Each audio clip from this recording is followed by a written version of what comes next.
Good evening, everyone. Good evening and welcome to the public information session for the Catonsville Arbutus boundary change recommendation. My name is Chris Percato. I'm with Baltimore County Public Schools, Office of Strategic Planning, and thank you all so much for braving the impending elements and coming out tonight and joining us. We'll try to be quick and get you all home so that you can get home safely. Just a few safety issues. We hope that everyone took a moment to sign in on the pink sign-in sheets on your way in. In the event of an emergency that we would have to evacuate the building like a fire alarm, we have a number of exits immediately from this room clearly marked, and we could use those sheets to take accountability out in the parking lot. Also, it helps us to gauge the attendance and the community engagement from these events, so please take a moment to sign in, if not now, but before you leave. Thank you so much. We have a very short venue here tonight. We're going to give a brief presentation by staff to explain the recommendation, and then we have two stations set up in the front and the back of the room with some maps where our Office of Strategic Planning staff wearing these orange lanyards will be happy to answer any questions and talk to you about the recommendation we're making here tonight. All the material from tonight, the recording from this meeting, all the paper materials, handouts, presentation, are all available on our website at www.bcps.org. If you follow the Boundary Studies link in the bottom left-hand corner of that page, you can follow the link to the Arbutus Catonsville Middle School Boundary Study. You can find the comment form there where we've been collecting and logging comments for the past month or so. I believe we have over 60 comments that we've recorded. And we also kick off our online survey tonight, and that online survey will run through the Sunday the 23rd, I believe, towards the end of the month. So please feel free to take those pink comment cards with you, share them with your friends and neighbors, and please avail yourselves to that survey. We also have some devices on the back table here if anyone would like to take the survey here tonight. It's also accessible from any internet-capable tablet or phone. With that, I'm going to give it over to Mr. Mike Godfredson from the Office of Strategic Planning. Thank you, Mike. It's good to see everyone here. It's great to have such strong support for our students. Just one other note, we do have Spanish interpretation services if anyone would like those. Also like to note all the support we've gotten to date on this proposal from all the different offices that you see here on this slide. Just to go over again how we're going to do this tonight, we're just going to briefly talk about this boundary change proposal, and then we'll give the rest of the time for you to be able to talk with us or not, your choice. We find this venue works fairly well.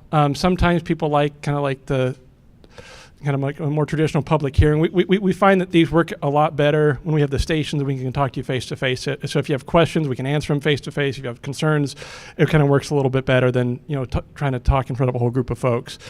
And then we'll mention the survey as well. So this boundary change process. So this one, as well as any boundary change that we do, is guided by policy and rule 1280. For this one, this is kind of the maiden voyage for us on a new administrative review process. The outcome's the same. A lot of the process is the same. However, this is for cases like this one that are limited in scope and limited in the number of students involved. This is what occurs. So our office, the Office of Strategic Planning, develops this boundary change proposal. It's a document on the website that details this change. We have the public engagement, including this information session, the survey, the form to receive comments.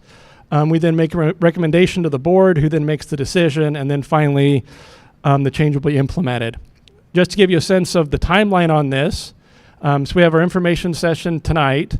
We'll have the survey open for the next couple of weeks, and then this is slated to be given to the board for recommendation in March.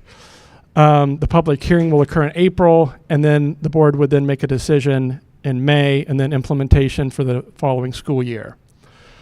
Just to review the scope of this boundary change, it's dealing with these areas in blue, those two neighborhoods there that are currently a split feeder to the middle schools, and so this would create a 100% feeder from Hillcrest Elementary to Catonsville Middle School, as opposed to this currently split feeder pattern.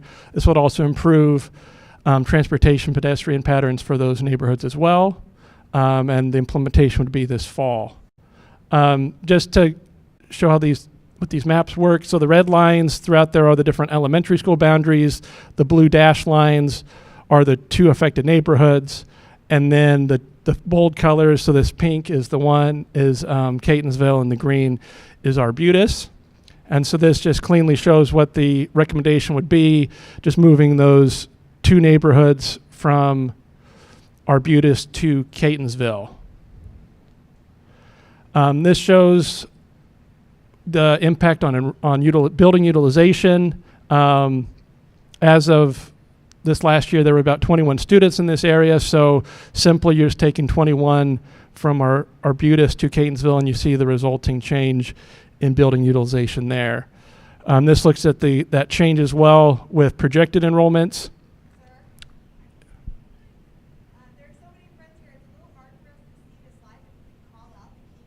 Oh, sure. And just so you know, we've got them on the backs and front too, so you can see those closer. So going through currently for Arbutus and Catonsville, current enrollment of 974 would then go to 953 for Arbutus. Catonsville at 818 currently would go to 839. Building utilizations currently 93.8 for Arbutus, 108.6 for Catonsville, and then changing with those 21 students to 91.8 for Arbutus and 111.4 for Catonsville. For the projection, again, there's a lot of ones here, so I don't necessarily read all those, but you can see them on the tables there as well as on the website, how that affects those. These maps are there as well. These kind of show in more detail where the boundaries are specifically for those neighborhoods. Since it's a relatively small area, as you can see the parcels that involve. This one for the Melvin Avenue, Winters Lane. This one for Patapsco Woods and Forest Glen. Just a reminder of a few things. So we have had some action on the comment form, so thank you if any of you have done that. We have been paying attention to my news, gone through those every week to get summaries to leadership of kind of how those are coming in. So we do pay attention to those. They are logged verbatim, so please avoid putting personal information in there or like overly personal. And then this meeting will be, so it's live streamed as well as it'll be archived. And then you'll participate in the online survey. This will be available in Burmese, English, and Spanish. It can be taken anytime now through the 23rd on any device with access to the internet. We did make up some of these cards in a nice Valentine pink. So if you've got a Valentine you want, this doubles as that, I guess, if you want, for those that are especially interested in those. But please take it. We print up some, so if you want to take them to your neighbors that aren't here, feel free, or for the principals. We do have some of our great principals showing up tonight to support this. So if you want to take those to your school, you can. And then just a reminder of the board public hearings. So in addition, so all the comments that we get, all the survey results that we get, we'll provide that to the board to let them know kind of the temperature on the community. But then you also have the ability to talk to them directly there on April 2nd here at Catonsville for the board public hearing there. So with that, the remainder tonight, you can review the stations. Like I said, we'll be there to kind of talk with you if you want to, if you have questions, things you want to share with us. Our memories are limited, so please use the online stuff so we can have a record of it. So we get that on there. So just remember the key dates here. Next couple of weeks now through the 23rd for the survey, and then the board public hearing back here on April 2nd. So again, thank you all for being here tonight, and we're here to spend the night with you.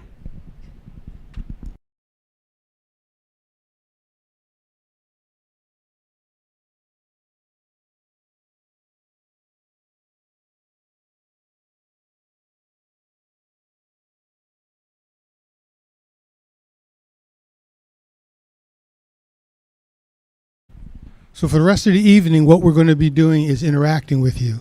So we have 2 stations, one back there and one here. Staff will be at each station and come up, ask questions, look at the maps, and we're here to answer any questions that you have. And that will be the remaining of our session this evening.